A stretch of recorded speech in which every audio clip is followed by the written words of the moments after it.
আজকে বাংলাদেশে একটা বুঝেল পাওয়া গেছে, ডক্টর আজহারের কল্যাণীতে 10 লাখ টাকা পুরস্কার ঘোষণা করছে, কয় না করছে না? জানেন তো নাকি কারা এরা? মাছ ভান্ডারি, কবর পূজারি, মাজার পূজারি, ভান্ডারি, স্বৈরাচারের তোষর, তাবেদার, দালালের বাচ্চা দালাল।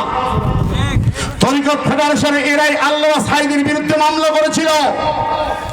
সেই বিশ্ব চিটার বিশ্ববাদ পারে না, হারামিরা, খুনির দল, সাঈদীর খুনিরা তারা আজহারের কল্যাণীতে চায়। এরা সাঈদীর খুনি, আজহারের কল্যাণীতে চায়।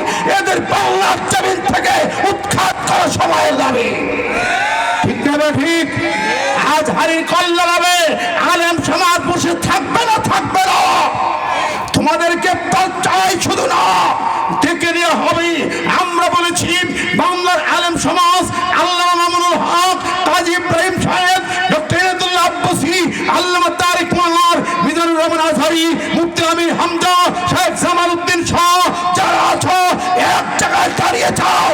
এই নাস্তিকের বাচ্চা স্বৈরাচারের তোষরদের বিরুদ্ধে লড়তে হবে, লড়াইতে নামতে হবে। আপনারা রাজি আছেন না? নাই তো হাত তুলে দেখান তো দেখি।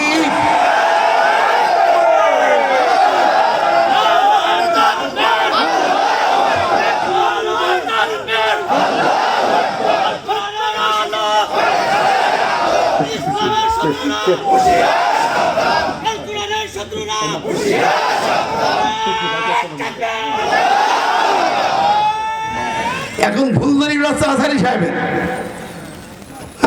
কিছু আসার না মাথার ব্যঙ্গ করে খায়। ওরে আমার নেতা, খবর আছে, ঠিক না? ঠিক। তোমার ছেলে যদি চুয়াডাঙ্গায় আসারি যায় তো তোমার খবর আছে না? নাই। খেলা সামলাই হ্যামিলনের বাসী হলে এখন সে হ্যামিলনের বাসী হলে সেদিক যায় লোক ছোটে, কি ঠিক না? ঠিক। এ কাপড়ে চাকা দেওয়া যাবে না আনলে। আল্লাহ দিছে মর্যাদা, ঠিক নেবে? ঠিক। তুমি নিতে পারবে না, কেন নিতে পারবে না? নাম ব্যঙ্গ করে কথা বলে লাভ হবে না, ঠিক নেবে? ঠিক। ওরা আইডল, মিজানুর রহমান আজহারী, তারেক মনোয়ার, আমির হামজা, এরা আমামুল হকের আইডল, বাংলা আলেমদের আইডল। সব আলেম এক হবে, সব ইসলাম বিদ্বেষী কোরআন বিরোধীদের মোকাবেলা করে আল কোরআনকে পার্লামেন্টে নিয়ে যাবে আলেম সমাজ, ইনশাআল্লাহ। আজহারীদের কথায় কলিজা চলছে। হ্যাঁ, কেন কলিজা চলে? পাইছো কি? দেশের জাতীয় চিনতে শুরু করেছে তোমাদের। কথা কম জোরে বলেন, ঠিক নেবে? ঠিক।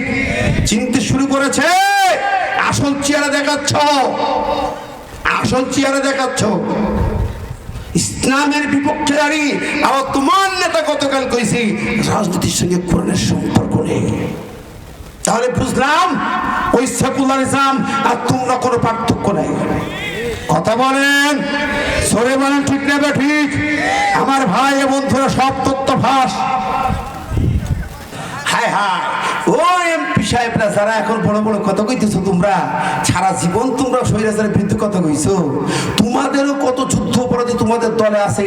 তোমাদের একজন নেতাকে ফাঁসি দিয়ে হত্যা করা হয়েছে যুদ্ধ অপরাধী মামলায়, ঠিক না? ঠিক। তো শেখ হাসিনা বিয়ে করেনি, তাই তাকে যুদ্ধ অপরাধী মামলায় ফাঁসিয়ে দিছে সাকা চৌধুরী। কি বাবা, ঠিক আছে না? ভাই রাগ করলে হবে না। সুতরাং আজকে কোন কথা বলতে চাও? সারা জিন্দি যুদ্ধ বিচার যারা করেছে সেই বিচারপতিরা বলছে কোন এভিডেন্স, সব ভুয়া বিচার। 5ই আগস্টের পরে সব বিচারপতিরা বলতে ভুয়া বিচার। সাঈদীর রায় দিতে মালিককে কালা মালিক, তার একটা পিছু শট মারিছে, ঠিক না? ঠিক। কোন তারা কইতেছে ভুয়া বিচার, যুদ্ধপ্রতির বিচার মামলা, আর তোমরা কেউ চালু করবা? হাত দাও, আগুনে খেলা করো না, ঠিক না? ঠিক। বাংলার তৌহিদি জনতা সব জানি 16 বছরে কি হয়েছে। এখন তোমরা তাই করবে, তাহলে তোমরা তো অধীরই লোক, ঠিক না? ঠিক। সুতরাং এই সমস্ত আজে বাজে কথা বলে বাংলার জমিনটাকে নষ্ট করো না।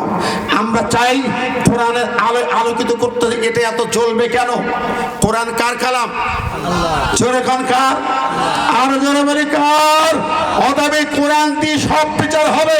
সব খুনের তথ্য ফাঁস, ফাঁসির তথ্য ফাঁস, ঘুমের তথ্য ফাঁস, আয়নাঘর ফাঁস, হারুনের ভাতের হোটেল ফাঁস। এখন শুধু বিচারের অপেক্ষা, ঠিক না ঠিক? জোরে বলেন। এই জুলাই গণহত্যার বিচার হবে, সব হত্যার বিচার হবে, সব মিথ্যা মামলার বিচার হবে, বাংলার জমিনে কোরআন দেওয়া হবে, ঠিক না ঠিক? কোরআন যদি সংসদে যায়, ওদের কাজ কেন জানেন? চুরি করা যাবে না, দুর্নীতি করা যাবে না, ঘুষ খাওয়া যাবে না, চাঁদাবাজি করা যাবে না, টেন্ডারবাজি করা যাবে না, হাড্ডাক মাড্ডাক ঘাটডাক করা যাবে না, ঠিক না ঠিক? কিন্তু আমরা কোরআনকে নিয়ে যেতে চাই, বাংলার জুলুম নিষ্পেষণ দুর্নীতি বন্ধ করে, প্রশাসন কায়েম করে মানুষের মুখে হাসি ফোটাতে চাই।